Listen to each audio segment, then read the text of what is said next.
thank Almighty God for allowing me to be one of His servants and to serve His people. Though I am not worthy to serve His people,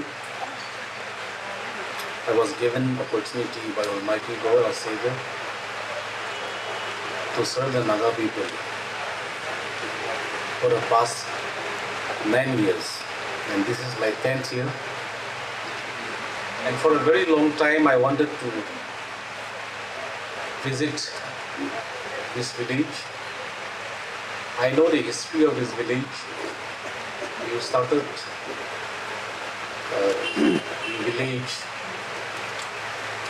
I salute all the pioneers who had worked really hard, like-minded Naga people and Naga tribes who had come together to establish this village since 1984. So after 30 years, we could get the recognition. The village was recognized by the government of Nagaland, and when I was the representative of this assembly constituency, the issue of recognition in Nagaland, village recognition, those who had aspired to be recognized by the government, came to my table, including Unity Village. So some of you had met me and had briefed me. So I had also forwarded my support and aspiration to fulfill your desire to have a recognized village. And by the grace of Almighty God, in 2014, along with some few villages, Unity Village was recognized. I thank all of you for the mandate given to me in 2013, and therefore it was my responsibility to see that the aspirations of this village was fulfilled. Now many of you have spoken good things about me. I thank all of you. May Almighty bless all of you. As I was entering this village this evening, seeing the village gate, I was very delighted to come and interact with all of you. I could see that the lotus was blooming. So, do you know what lotus is? It's a flower. So, lotus was blooming, I could see. So, I was really happy.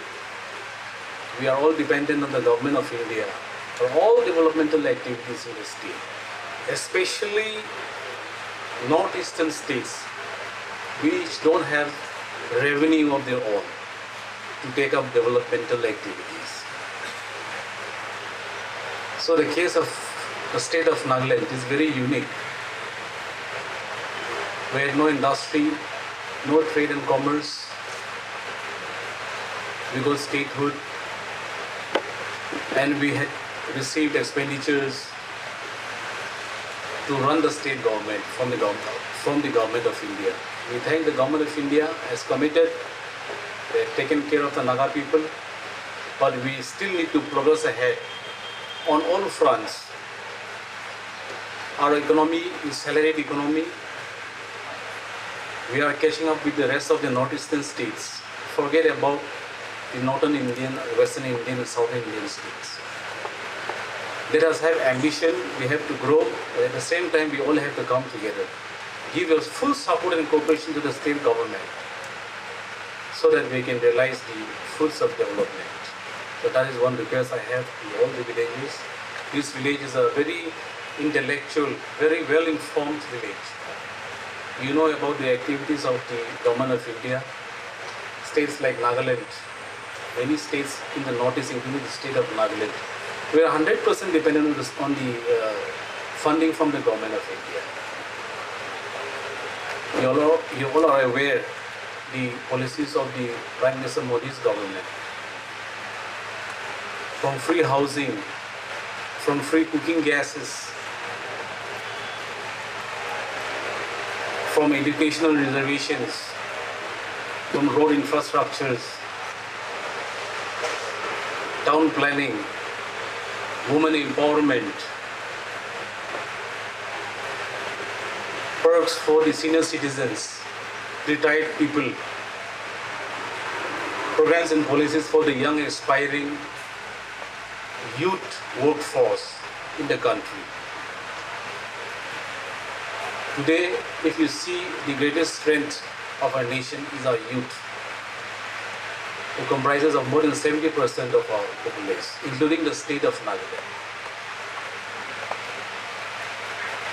Our youth today in the country, including the state of Nagaland, are well informed, very dynamic, committed, and they are ready to take on any event in the interest of peace and prosperity of our state in the country. And I give you my word with full confidence. I will be there for the developmental activities of the village. I have asked the Department of Drinking Water and Sanitation to include Unity Village. It's a semi-urban village. So it's going to be a challenging task because we don't have the water source. So it has to be an individual source, which means it's going to be a very expensive affair. You know how expensive is drilling, boring. Anyway, that is a challenge for me to take up. I have already submitted the proposal of Unity Village to provide functional household tap connection, at least perhaps in cluster programs, so that 2-3 households who are together can share the pipeline drinking water supply. So this is my assurance which I want to give to all of you. But at the same time, many of you are very intelligent electorally.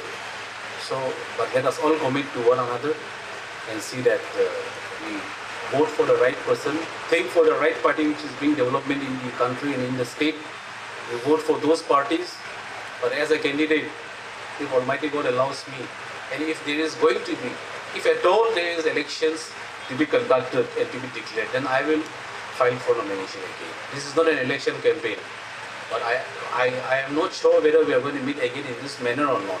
Perhaps individually I may interact with all of you, I may come to you, you may come to me. But I want to request all of you that we must take the right decision. Nagaland is dependent on central government. If you miss the bus this time, again, it is going to be a third tenure. So many things will be missed. Village will be at loss, huge loss. As long as community does not develop, your village is not going to develop. You personally, you may be a good businessman, you don't require the government to help you. You are very happy, you want to bailing yourself out.